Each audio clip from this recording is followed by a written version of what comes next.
কবরের আযাব দুটি কারণে হবে সবচেয়ে বেশি। তার একটি হলো পেশাব থেকে ভালো করে পবিত্রতা অর্জন না করা, আরেকটি হলো চুগলখড়ি করা। নবী করিম সাল্লাল্লাহু আলাইহি ওয়াসাল্লাম বলেছেন যে কবরের আযাবের অন্যতম প্রধান কারণ হলো এই দুটি।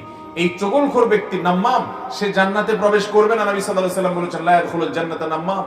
চুগলখড়ি যে কত নিকৃষ্ট একটা চরিত্র, আমাদের সমাজের চতুর্দিকে তাকালে দেখবেন চুগলখোর আর চুগলখোর।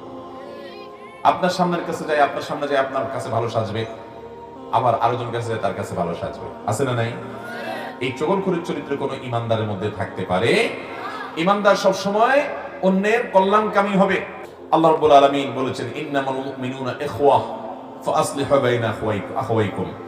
নিশ্চয়ই ইমানদাররা সবাই ভাই ভাই, অতএব তোমরা ইমানদারদের মধ্যে কোনো গন্ডগোল, কোনো ভুল বুঝাবুঝি, কোনো মতমানের পার্থক্য, কোনো মনোমালিন্য হলে এটাকে সংশোধন করে দিবে, এটাকে দূর করে দিয়ে তাদের মধ্যে ঐক্য সৃষ্টি করার চেষ্টা করবে। আল্লাহ তাআলা আমাদের সবাইকে সেটা করার তৌফিক দান করুন।